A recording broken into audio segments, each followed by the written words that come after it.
azazoba.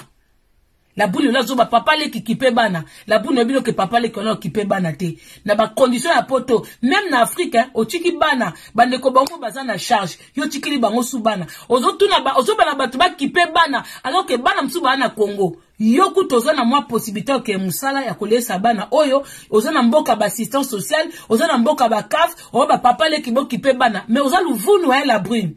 Sko bana o jani tiki na Congo. Oh yo bande ko kanga salaire ya jani. Au kanga salaire à Djani. Au ko souffrir la brune. Bienvenue dans le monde yaba. Femme seule avec wifi. C'est que baso ba mesana. Et si ba lenda. Yona no lendite. Nano bandi ko yoka puberté banate. Yango su bomoni femme seule moko. Aboko li bana. Ba kochi bolo kote. Ba sente bangote. Ba ken avoir no même ba maman bo féliciter. Parce que puberté quand tu es toute seule. C'est pas facile. Bane bele bazana ba papa ba maman bandako. Ba senta bango. Bane bele bazana ba papa ba maman na bandako. Ba oteka ba diamba ba na ba boloko. Alors quand vous êtes à deux, vous n'arrivez pas avec l'éducation de vos enfants. Imaginez maintenant une femme qui est seule. Yoko tozana mobala koko ganga nanda kwa koko maîtriser za papa bozo kokate. Maintenant imaginez une femme qui est seule. Parce que bilo bokasaka basi ba bengana kabal mi bal po balia kaf. Louvunu qui vous a menti ça? On vous dit c'est un plaisir d'être femme seule et ça plaisir te hein. Non on benga mobile po balia kaf. Kaf on a combien? Vous ne voyez pas les femmes seules aller travailler? Vous ne voyez pas? Vous pensez qu'avec la CAF, on peut faire tous nos besoins? Surtout qu'à l'ère d'aujourd'hui, les enfants portent des baskets à bandonanga. Et à que peuple bola tabayoji ba kenzo bo kasake blon bola ta cher hein. Bana pote belé bala ta koleka bino hein. Mais bazana ba bilamba ba kombo na bango. Moi na pote azola telo basket à 200 €. Quand na foot locker wana, na ba Nike wana, ba Adidas wana, hop sa basket à 200 250. Ala tango 1 mois 2 mois. Atika wana akena mususu. Mais yo bino boza mikolo. Boye ba ko battre la beloko. Ozwe loko ya saison passée, hein, au lachango. Boze belo na ba bokuma ko bimisa ba chemise à Versace époque ya kala, hein? Ton papa mbazaka na envie. Boze na ba sia collection bo bomba, mais ba na bisoté. Ba na biso soki ba lache loko, asobi veste lelo, akeso ma manteau o soki ya marque nini, 300 400. Aitant to côté vert mususu wana akete la moninga na 100 €, alukisu sous 300 bakisa keloko mususu. Mais bino kutu bola ta ancienne collection. Alors quand vous voyez bokati siko basi wana, bako fandi la kaka kaf.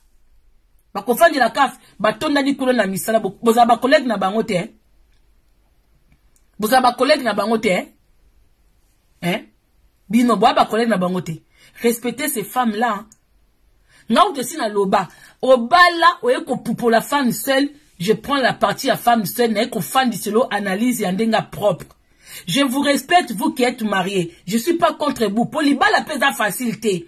Je vous respecte. Mais je ne tolérerai pas que quelqu'un azwane kiti na ye, ou ni na ye, au compte na live moko, obano pour la femme seule. Alors aussi longtemps, to yebi bisonyo surtout que, à l'heure actuelle, na ba face, na ba TikToker, baso ba déconner, ce sont les femmes mariées. La plupart des femmes qui déconnent, la plupart des femmes qui sont dans les conneries sur TikTok, qui sont dans Makambako, Fingana, sanité, tout ça, la plupart ce sont des femmes mariées. Les femmes mariées qui sont dans les groupes, de WhatsApp, dans les kisongi, dans les makele bezanga mutuna makolo, des ba musique zanga mutuna makolo, ce sont les femmes mariées. Jusque là, une femme seule, hein, elle a beaucoup de droits. Elle est célibataire, elle s'occupe de ses enfants. Azam maman ya bananaye, mais à côté, à sa femme seule, elle peut aller en boîte, elle peut aller au restaurant comme elle veut, elle peut circuler librement, mais quand on est marié, on n'est pas libre, hein? Ah non. Toi, tu habites dans une maison avec quelqu'un, au bimandengo lingi, au zongandengo lingi, ah te, yo fana nanda kuna mutu, babenga kona 1h du matin, 2h du matin, mobala lo balo côté, moi ça lo balo côté, Voilà. Donc, la brune, to sukiwana, ndeko soko lingi, koloba moi, olingi koloba moi likambu osengo mata olobi nakika koloba ndenge la brune azolela pour la moi bande so lobio bafuka misiete bolandi image yemoko alinga kitanga zole la fukami. Et je pense que maya misu o etangie wana bande ko eza théâtre te. Eza maya misu si je savais. A commis na village yaba si je savais. Aujourd'hui c'est là maintenant qu'elle a réalisé que a Koufeli Djani. Elle a réalisé qu'à Koufeli papa ya banana ye. Mouta baneko benga ye ozana zemi baneko makam Djani a sali non c'était un papa. Hein? Eh, bah, tu peux pas critiquer Djani, mais Bozaba Djani. C'était un papa. Alors, je suis papa bongoté. Parce que moi, non, pays à Zana, il y a bébé wana. Hein? On souffrir, hein. So, on habite la brune. Même bah, non, bah, koko ina moi, non, souka wana. Bah, ko ina e. So, bah, que c'est à cause de son père que papa, bah, moi, koufi. Ozo risque koutou que banana yo, bah, ça la bloque. Bah, ina moi, nana wana. Si t'en bah, koko là. Et en wana so bana no baké ba komi nango po longola po ba no baké obi ke ba koki ko balukela mo anu asuka. La brune soit encore réfléchir hein?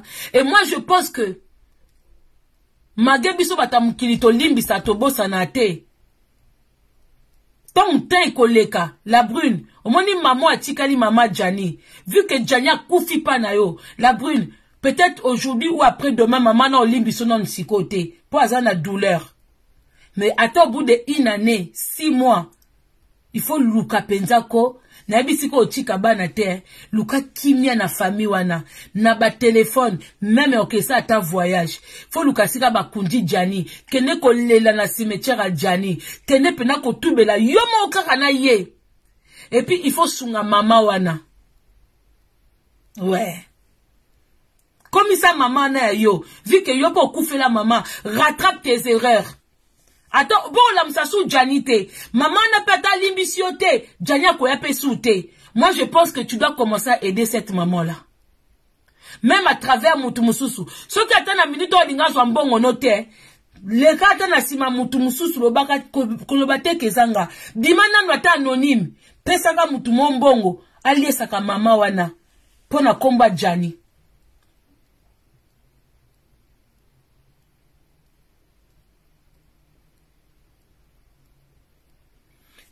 La brune otanga na fenêtre.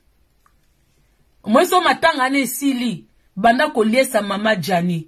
Na mukie ozwaka.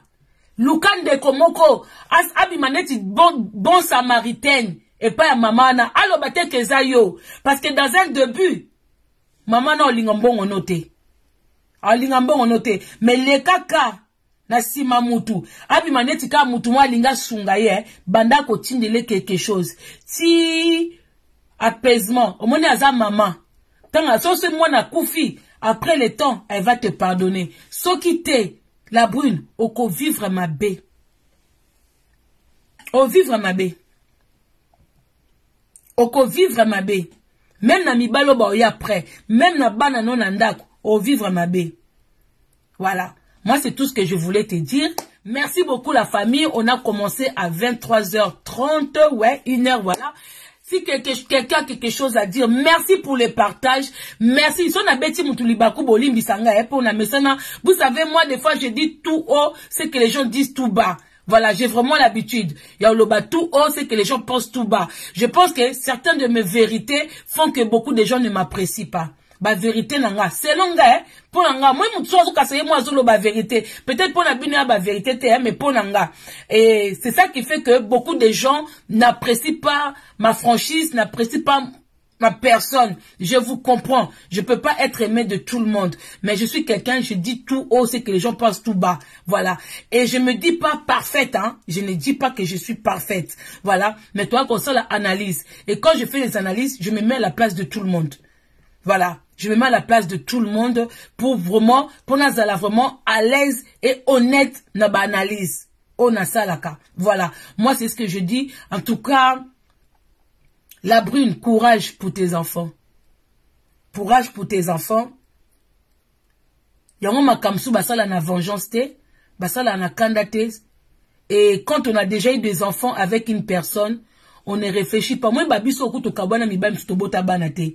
Mais quand il s'agit à papa bana ou ya mama bana, ndeko ato kenda nzela, o botana, ato botana bana na basi 5. linga ozala bien na basi wana 5 bozala bino su basi na mibali te mais linga babongisa sika bana baza soko otiaki kaka Jani ata na place ya papa bana yo tant azalaki na mwasi mususu atitré a na poto te la brune tu pouvais l'aider. Tu pouvais l'aider. Parce que conscience ne bandi ko sala ko monde ko l'action que quelque part so Jani a koufi atozo ba yote. Oui, yo personnellement te que ozu mundu ki ozu mbeli ozu lichette te mais comportement na yo. Et je pense que avec le temps tu te rendras compte que non, pourquoi les gens ils se sont acharnés sur moi. C'est pas parce que tu s'acharné sur yo que bis toza parfaite. Toza parfaitité. Mais kokouf la kokouf sa moutou. Par rapport à comportement na yo, n'habite soko vivre bien. Linga muta kufa liwa na ye na ndenge na ye. Mais soko za cause ya liwa mutu moko, même si ko zo tika la de yo moko. Parce que batebe bazo ba bokanga mika na ye, bokanga mi na ye. Omoni acharnement wana, omoni obomi mutu. Sko batu bazo lobela même yo mo soko fa na ndaku na o. Obi ke kuna ba ose hello life, Je sais que ozo ba nerf solide. Si tu n'avais pas de nerfs solides, on va péter pe ba plomb. Mais surtout s'acharner sur yo, yeba que eza parce que li kamwa ma baby mi sur yo. Si vous avez li kamalamu, ba benga ba bima pa no féliciter yo. Si vous avez li kamalamu, ba benga ba bima no féliciter yo. Babi se peut un mot peut te montrer les gens ils s'acharnent sur nous hein. Netinga bat babimisa mutaka na ngamo alokuta ngamo tilo na mona mutaka la ngote. Omona ka bat na commentaire mama Kongo mutaka la salité mais eza wapi? Batu suku basala semblant ko sala ba live. Batondi sa pe batu. Ba sa pe semblant ya autant la téléphone.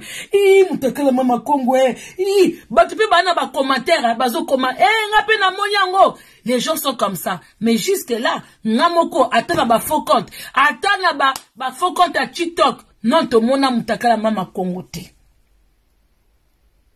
Mais les gens se sont charnés. Ba tout petit le mona na osa ba live nanga. Ba yo moko mutakale bima.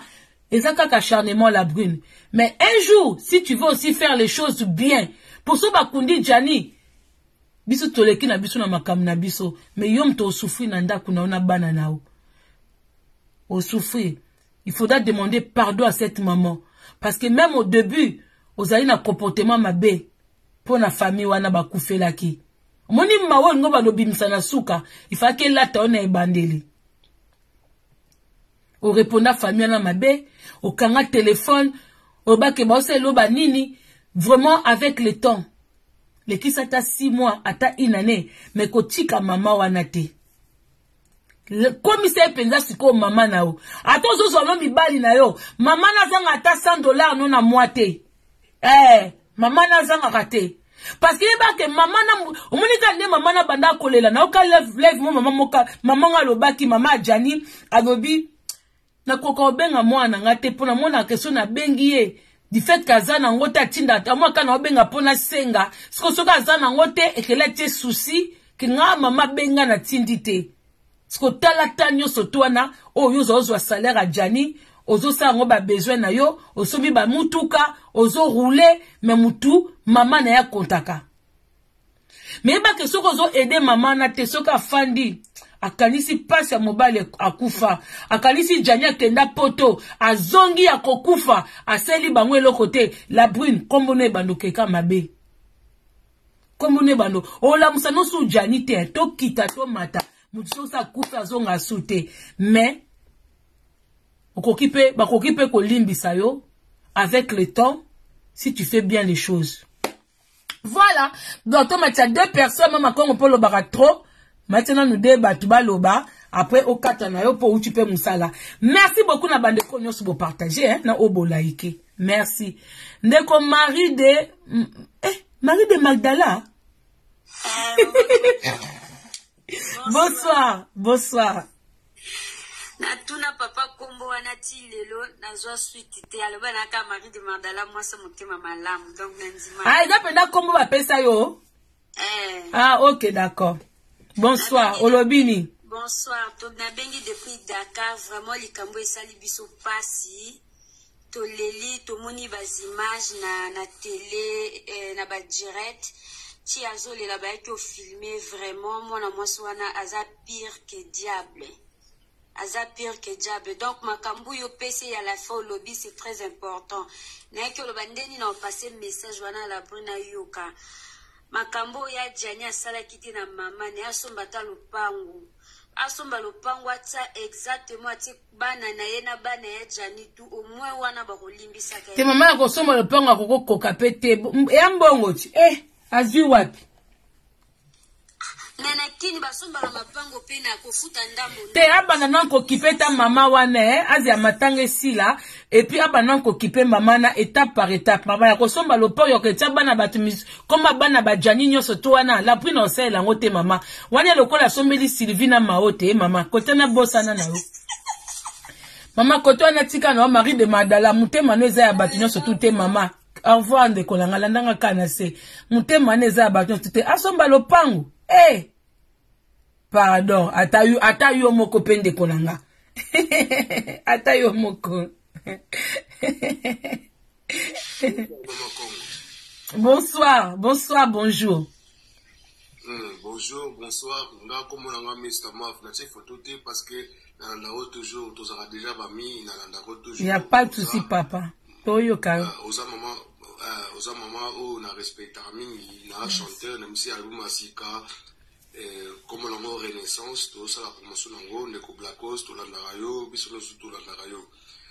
En tout cas na banuka lo ngboye en tout cas un grand merci na masozo kosalaka parce que ozo mwasi moko boye mama moko boye ya boania biki oza na boania moko boye que des fois je me pose la question, je me dis mais en vérité tu pouvais être une comment on peut dire ça cause à tam sous maman aux aratem sous na comment on appelle ça une organisation. Oui, parce que Mama Congo normalement quand on voit Mama Congo c'est une institution. C'est une institution, c'est-à-dire que tout ce que tu dis, ça réussit. J'ai des défauts, papa. Hein? Oui, on a des défauts, on a tous des défauts. Même les Européens on a des défauts. Mais je pense que Oza, maman, Oza, c'est une brave femme. Et on a besoin de femmes comme ça. Merci beaucoup. Merci, papa. Un jour, tu seras ma manageuse. Vous allez manager, parce que ici, je vais signer chez Sony Music bientôt. En Belgique. Je ne m'y connais pas trop dans le monde musical, papa. Mais on défend déjà bien. Je pense que tu sais. Oui, je défends, oui. Mais connaître des fonctionnements et modalités dans le monde musical, je ne suis pas forte. Il faut que je dise la vérité. Mais reste comme tu es une maman simple et reste comme tu es vrai. Merci beaucoup. Merci beaucoup, papa. Non, merci beaucoup, papa. Parce que là, on n'est pas dans le domaine de ce que je dis. Et puis, quand je reçois des compliments comme ça, je suis émue. Je ne peux pas vous laisser finir parce qu'après, ça ne va pas bien me faire. Merci beaucoup. J'ai pas trop l'habitude de recevoir des compliments. Donc, ça me met un peu mal à l'aise. Merci beaucoup quand même. Merci beaucoup, c'est gentil.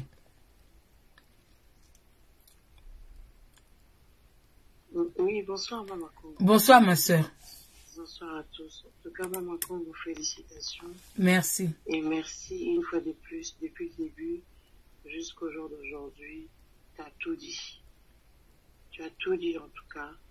J'espère que chacun a pris sa part. Que ce soit nous les femmes, que ce soit aussi côté Mibali. Parce que les âmes ont cassé. Fin de vie, un déconnexion au Tchani. Ninga na bien ya kotelema zongi koli pake ana bakisaka na ke ezosala pasi makambo oyo mama nyonso to abotaka mwana na ye po akunda ye Mama Congo. Mama moko te alingaka surtout engambe mobali moto ya train ya famille na ye likonzi likolo nango mama veuve famille eza na bozwi te azalaki espoir ya famille na ye pas seulement pour ses enfants. Mais c'est l'égoïsme qui a fait que, à côté de la mabélé, il y a moi aussi. En tout cas, tous les basi, des fois, ils ont raté. Ils sont surtout, tu peux faire un jour, c'est qui est sûr et certain. Mais, tout le cas, tout bon qui ça. Le Kanda, ils ont le pamba. Ceux qui ont besoin d'aide, sungaï. soko kosunga ete tika ye akende na so moninga mosu akofungwele motema les portes koyoka vraiment la brune kolela moko égoïsme kolela moko Jani azalaki juste na service kaka ya bana na ye quoi. Donc pour elle azalaki na ye na bolingo na ye te. Elle nous a tout dit de toute façon. Akosenga pardon ndenge alingi parce que pour nga même maman na ye nanzimi te ke maman na koliambo maman ya la brune mama kombo. Omoni ba mama bandundu ba mama bayandi surtout. Baza ba mama mo bazani te mama kasi. Po awoseka mutema makasi wana na motema mabete. Mais na pasi oya tika nango mama Congo. O imaginer que maman na ba journée ko quelque la réduit likolo ya choc ya mwana na ye.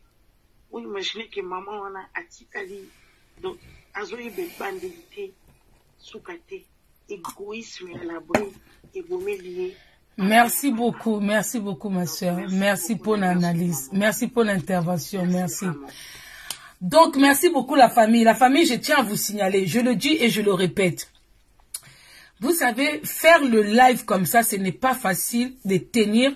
J'avais plus de 1700 personnes ou 1500 personnes à Facebook et plus de 1800 personnes sur TikTok. Ce n'est pas facile. Vous savez, tenir devant les gens, ça demande dynamisme. Vous voyez?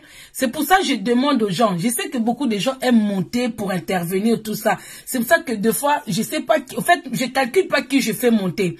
Quand vous montez, je sais que même quand c'est un sujet de tristesse, parce que moi aussi je parle de quelque chose qui fait mal, mais je mets quand même un peu de la voix pour vous tenir aussi éveillé, pour vous motiver aussi à me regarder, à m'écouter. Là, ça joue aussi sur la voix, s'il vous plaît la famille. Même moi je suis douce.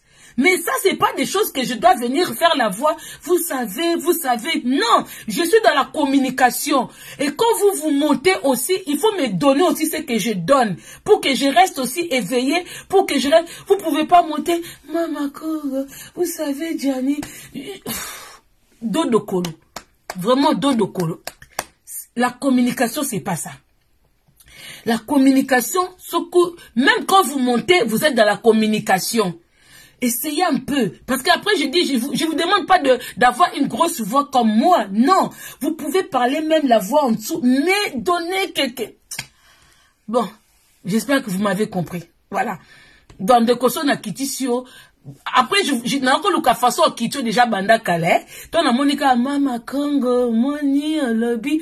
Maintenant, je dis son apina kitaka, batumso kaska na kiti, nazeli. Donc, heureusement, on a un café pemben. Papa Fabien. Donc, s'il vous plaît, si vous voulez, quand vous voulez monter, s'il vous plaît, donnez, vous êtes belé, il n'a qu'à tâter. Oh là, oh mon Dieu. Après, oh Seigneur.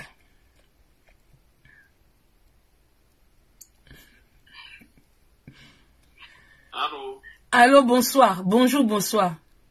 Bonsoir, maman. Maman nalandaka live na yo, na sepeli mingi, message au PC. Bon, nga na lingi na loba boye, ezali mbala na nga liboso yamba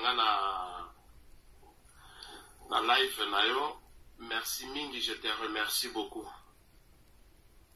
Eloko ya liboso na zolinga na pesa comme conseil constant nanga, na onyo soto lobi, oyebi tango toyaka na poto awa, eloko tobengaka mukanda ezalaka te.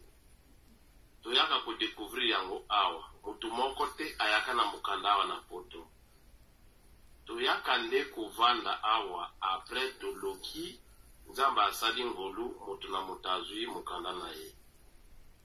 Mais, nakoki kopesa exemple yanga moko, moi, je suis arrivé ici, moi j'habite en Belgique. Na vandi na Belgique, na yaka na 1990, tango na sisaki ba étude nanga na Maroc, na kocha na Belgique. J'ai vécu na Belgique de 90 à 2002, et na zoaka mukanda na ngai, pratiquement 12 ans sans papier na poto. Bon, d'un coup, na ndenge lolenge na zoelaki mukanda nanga, je l'ai grâce poto 2 semaines après mutu nakwelaki na poto grand frère nanga nakuti mikanda na ye silaki nakotaki na akotaki Londres. Et je me suis retrouvé seul na Belgique. Et tant on a tikalaki na Belgique, un jour, il y avait une émission qui était en train de passer na télévision. Sans papier. Bonsoir, maman Makis. Bonsoir, maman. En tout cas, batato, go limbisa vraiment. Papa, dodo kolo. Pardon, papa. Zela nangana lexa message pa la brune bongo soko ko zonga. Te maman Makis, c'est na kitisi elobaka. Papa, limbisa. Moi, si ya papa, ko benga nga impolite ke na kitisi mbaye no dodo kolo, papa. Na utika kolo baka quelques minutes wa. C'est dodo kolo, papa, mille excuses. Mbala sime, limbisanga makasi papa, limbisanga. Mama kese loba. La brune, ngana yeko lexa kaka message. La brune, na lobi boy. Parce que Congolais bino bobo sana kanuki. Congolais lokola bino bo mesana na amen. Au nom de Jésus, amen. Au nom de Jésus. Atali kamba au nom de Jésus, amen. Te bino bozali kamba koloba amen. Kaka sikoyo lokola bomona ki la brune afuka mikuna na morgue. Bobani ko sala ba live, fallait ba limbisa ye. Dala Congolais bino bozaka bato ba émotion. Bo bima na ba émotion. Bobima na ba émotion na bino ya pamba. Et loko nino bomoni ya malunga la brine ya salona oyo bandeli ko sala ba live ki balimbisa la brine. Et loko ni ya malunga. La brine aye ko présenter biso ke Jani azalaki nunu na ye. Ayende ko rappeler biso ke nunu lokola yo kei ngana kubima su ndenge nini na kino sala ba découchement. Na ke sala su ki ndumba ndenge nini parce que yo nunu ayende ko lakisa biso ke mokengile ya bana na ye yenda za ko silve ya kabana na ye. Donc la brune nde lelo aye kolobela Jani yo nuni okei ndenge nini nunu okei ndenge nini ngasi ko tango na banoke no lala libanda nana kubanda ko ya ko kengela nga bana. Boni Congolais bosaka na sentiment mo pousser bo. Boni Congolais bobosa na ka facilement boy kaka sikoyo fallait ba limbisa ye afuka mina ko eko fuka mo ya fuka mi ayebisi bino ni. Apesi bino explication Jani ndenga kufaki alobi na bino la brune et la telo yo lataki mukolo kendaki pa ambassadeur okende ko bima yo nde veve ya Jani et la telo yo lataki ke veve ozui robe ofiniki na makolo okani kitambala ozui masque bambi kina elongi po yo nde Jani oke komona na miso ambassadeur ozalaki veve ndenge nini na moke place koro ya Jani ezali oke kobima lokola ozokende kozwa ba course na secours catholique na ndenge nini la brune yebisa biso siko na o se présenter pa ya corps ya papa bana no oyo bofandi ne ba mbula pesi yo bana na pa ya ambassadeur bisika nini yo linga ko présenter réellement que oza veuve mais on se présenter pas ya ambassadeur étant que veuve mais et pas ya corps ya Jani obimi lokola muto a quartier lokola fan lokola connaissance ayekota la corps ya Jani la brune Jani a collé au fina yo mobimba Jani aza collé pa na yo na ndengo moni corps wa Jani te la brune otikali na Jani na vie na yo pour du bon. Et partout au komona la brune bino batu bozana live à Mama Congo. Partout komona la brune ezala na bis, ezala na métro, belela la brune, mon bomi a Jani. If Jani a collé yo. Alors bino ba kongole bo bima na buzoba, pondo ko fongole la bino ba live. Oya ko meko sala ba live ke mamu na Afrique du Sud to peso mise en garde. Mamu yo na Afrique du Sud soki la brune ya fuki yo mbongo mamu na Afrique du Sud tozo kebisa yo ovandaka na poto te ovandaka na Afrique du Sud réalité ya poto mamu oyebi yango te babeti la koli solo mais oviva kango te. Alors soki la brune ya fuki yo bambongo mamu obana yo kosala ba live no multiplier ba live ya buzoba po okocha communauté ba limbisa la brune mamu to fongolelo yo pe ba live keba mamu to yebisi. Merci beaucoup, Bandeko Makiese. Merci beaucoup pour aujourd'hui. Bandeko, beaucoup de retard. Vous pouvez revoir le live demain sur ma chaîne YouTube, Mama Congo TV. Et merci, Bandeko, pour continuer à s'abonner, pour partager, pour liker. Merci, Nabino, surtout, on a vu vraiment tant Nabino depuis 23h30 jusqu'à là à 1h. Merci beaucoup. Mais pour le mot de la fin, je pense que Balimbisa la brune, Balimbisa a été. Et si Kazali, les conséquences, elle va le subir. Nous, on n'a pas besoin de Kolimbisé. Voilà. Maintenant, le problème, biso to loba qui tant que communauté, to vivakana yete, to fandakana yete. Biso to lobby tant que communauté congolaise, otomoni, to landakaya Janifai na banin. Et tika di problème na ye, na famille ya mutakufi. Etika di problème na ye, na koko ya bana na ye. Etika di problème na ye, na mama ya Jani. Avec le temps, ce que no bongisa, ezaka ye. Na moni ndeko moko abimia alobi ke école wana baza matata mama te. Mutu moko za matata tina infini. Mama na okufa na kanda ya la brunité. Alors la msasusu mwana na ete. Et na pa mwana wana baza na bakoko.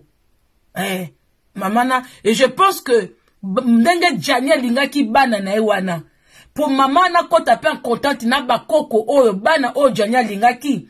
Aozaka na besoin mutu moko ataka ta Victoria téléphone. Ah, ça va mami? Ça va mami? Et l'autre osenga kaka nzambe soka zalaka pour na bino ba chrétien. Pour na ngai kolo mukili la nature. Pour na ba musulman Allah soki Allah zalaka. Basunga mama wana longue vie ali atambonga ba Victoria. Victoria na bolingo ya papa na ye asela ta koko na ye ya mwasi o papa na ya kokai kosalela ete. Voilà. To senga ka mukili e bakisila mama na mikolo akufa na susi ya Jani te. Po Jani atikelie ba koko. Jani atikelie bana. Donc soki akoki kozana makasi lisusu mukile permettre ye Victoria asungata koko wana aliata mbongo ya Victoria. Voilà, c'est un peu ça. Non, c'est ka blako, c'est un bolimbisanga. Donc, eloko moko ezaka impardonnable te. Eloko moko te. Toyebi ke Jania kufi na ba condition mabe, mais azana ba bana na bango, azana ba koko na bango, toyebi ke ba olimbise lelo te. Ba olimbise pe lobi te. Mais dans les temps, soki ako réparer en ote ke ako la musa mutu. Te, mutu so akufi ba la musa kete, mais elle peut réparer ba blessure moko bwe. To mona kutu ndoki ya famille le mutu, o entela boma ki mutu. Suka suka, bobi bon ya kei, bamsu baza. Un jour pe mama Jenia lo babon. Mwana nga kufa, mobile nga kufa, mais na pa ya la brune wana, na 3 koko kuna. On espère pe ba leki ya Jani, ba loba pe ke pa la brune wana, toza na 3 ba neveu na ba nièce baza kuna. Mais to tika ka le temps biso batamukili to limbise te akena biso api netinga so ba kundi Jani kasi dossier sili na ngoti na kena la brune wapi na limbise te ngana okanga makamna nga pona la brune te ya monda azana suko abandiko abano subir suko souffrance ya bana na ye yo sakana po bana ebonga kutu bakufela papa baye bate bazaki mikie obetela bango lisolo papa na bino me bana wana baebi esengwa ko sakana na papa na bango baebi esengo ke papa bango sela bango ba pati ba frites bazwa ko coller papa na bango na banzoto baebi bwe Victoria ebaki pe ko benga papa le monsieur il a mangé nos goûters Janebe quand même ko senga ne fils que 2 €, 3 € pour ko memela bana wana Janebe ko se sacrifier ko tika sika zalaki kozonga na ndako bazo manquer ba respect pona bana wana siko souffrance ya bana wana e bandola taka la brune ndenga zana bomoni même garçon wana oh ange de la mort ennemi na ye bomoni mwana Jani na mobali oya baobenga Brian wana. En tout cas, garçon wana tala. Moi tant yo mwana nazo kola, yo po aussi la makasi. Moni mwana na ata un jour Brian wana ange de la mort ocha munoko lelo. Ozwa mbatan moko e pa Brian wana. Tala bana msupo baza mikie. Bala qui se kaka un jour na nzela. Encore moi nanga zo kola na moi nzoto ndeti papa na ye. Même quand Victoria na un jour a koko signé. Ange de la mort keba na oso na zela na place na yo. Omoni magoza na moi no. Na yo na moi no atena kati ndako wana. Bo risque na bana Dylan Dylan. Bo risque na bana ya Jani. Même yo, moi na Victoria un jour au rejoigni ta moi na koko ke kota même box pour na yo. Ange de la mort. Moi ndongo Kima libela. Pour moi, nazo risque zo te bambate que oh la brune ke ko sa course moka tikili bango leki. Moi na ko zo te bambate pour Victoria bi que yo oza papa ya mwana wana et yo tungisa papa na ye. Moi na ko zo bambata na place na yo. Dans souffrance wana tika na pas la brune. To souhaiter que un jour conseil nga na pesi kaka la brune so moni ba kundi Jani. Luka camarade moka koko trahir yote. Pesa ka mbongo atingela bande kwa Jani. Ma ataka kombo na ona nute. Ko nga pete ke bai bakeza yo, linga ko yeba ke mama na zo kita mwa lipa. Mama na zo kita mwa ata mwa ma lobo. Luka kakate tango tili bongo zo kata ba nouvelle wana po mama na mikole baksama. Si mkolo ke senge pardon. Et ça lo bien. Mais yeba rappelle que si on continue kana ange de la mort oyo, nanda kuna yo, problème musu ekweya. Pour l'instant, écartez non ange de la mort. Tika non bana ba respirer nan. Tika non bana ba sa la deuil na bango. So qui pense à ma godezo sala yo, ozo kotisika ange de la mort pas. Ozo maman na problème. Parce que oh eza na mutema ya Victoria yebite. Kolingate moi no lolo asala mabe moko bwe yo mto akofuta. Pour Victoria kokoza pe na kidiba achepe ange de la mort mbeli Bana bomoni Victoria modèle azolo bana na devant cercle ya papa na e. Bometa ba pesi micro. Donc soko lingi moi na me mangambote écarter na nous ange de la mort. Ngana ebso vérité Comme ça, qui m'a cassité. Si vraiment tu aimes tes enfants, surtout Victoria, à mon azana caractère, pour affunda ya lemba. Écarter non ange de la mort, à kotaranda kunote, à approcher ote. Ozo risque plein de moi, non Victoria.